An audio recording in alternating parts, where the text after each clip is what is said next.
Hi comrades, this is NSSR Nakka Shivshankar, Advocate, High Court of AP and Trial Courts. మిత్రులారా,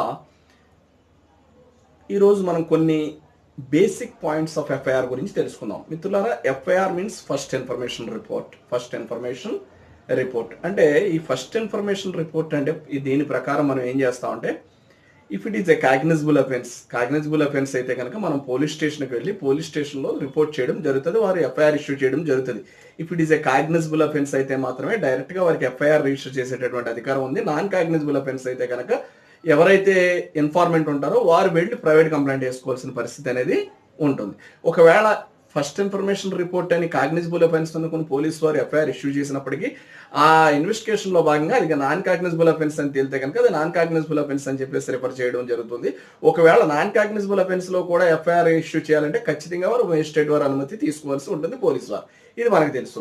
అయితే మిత్రులారా, next ఏంటంటే, ఒక informant కనుక ఒక కాగ్నిజబుల్ అఫెన్స్ లో ఒక ఇన్ఫర్మేషన్ ఇచ్చినప్పుడు పోలీసు వారికి వారు ఒక ఎఫ్ఐఆర్ ఇష్యూ చేసినప్పుడు ఇమీడియట్ గా ఫ్రీ కాపీ అనేది ఆ ఇన్ఫార్మెంట్ కి ఇవ్వాల్సినటువంటి అవసరం అనేది పోలీస్ వారికి ఉంటుంది. ఆ పొందేటటువంటి రైట్ కూడా ఇన్ఫార్మెంట్ కి ఉంటుంది. ఇన్ఫార్మెంట్ అంటే ఎవరైతే రిపోర్ట్ చేస్తారో వారినే ఇన్ఫార్మెంట్ అని చెప్పేసి అనడం జరుగుతుంది. ఖచ్చితంగా ఎఫ్ఐఆర్ ఎందులో రిజిస్టర్ చేయాలంటే పోలీసు వారు కాగ్నిజబుల్ అఫెన్స్ లో మాత్రమే రిజిస్టర్ చేయాల్సి ఉంటుంది. కాగ్నిజబుల్ అఫెన్స్ కి సంబంధించిన ఇన్ఫర్మేషన్ వారికి రిసీవ్ చేసుకున్నప్పుడే త్రూ రిపోర్ట్ వార్లుగా కానీ రిటర్న్ గా కానీ వారికి చెప్పినప్పుడు అది కాగ్నిజబుల్ అఫెన్స్ అని అయితే కనుక వారు ఖచ్చితంగా fourth with they must register FIR against.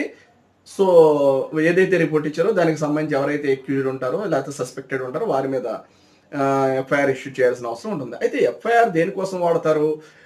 Prosecution వారు అయితే కనుక ఏంటంటే కొరాబరేట్ చేసుకోవడానికి వాడితే, ఎవరైతే డిఫెన్స్ కౌన్సిల్స్ ఉంటారో వారు కాంట్రాడిక్ట్ చేసుకోవడానికి వాడతారు. మరి ఎఫ్ఐఆర్ని క్వాష్ చేయొచ్చా? ఎఫ్ఐఆర్ని కూడా క్వాష్ చేసే అధికారం ఎవరికి? హైకోర్టు వారికి ఉంది. అయితే అది యాజ్ పర్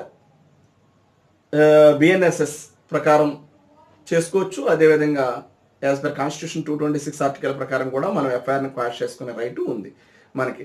అయితే అది హైకోర్టు మాత్రమే చేస్తుంది. ఎఫ్ఐఆర్ని క్వాష్ చేసేటటువంటి రైట్ హైకోర్టుకి మాత్రమే ఉంది. అయితే మిత్రులారా, ఇక్కడ ఎఫ్ఐఆర్ అనేది not a substantive piece of evidence. It is not a substantive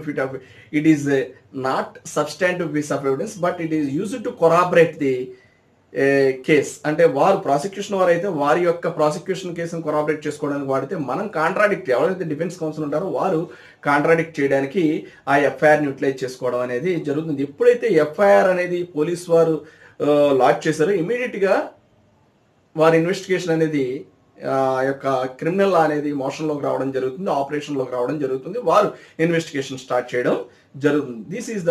these are the major important key points of the FIR. FIR means first information report ప్రకారం ఎప్పుడు పోలీస్ వారు ఎఫ్ఐఆర్ అనేది లాంచ్ చేయడం జరుగుతుందంటే వారికి కాగ్నిజబుల్ అఫెన్స్ కి సంబంధించిన information వచ్చినప్పుడు మాత్రమే రిజిస్టర్ చేయడం జరుగుతుంది.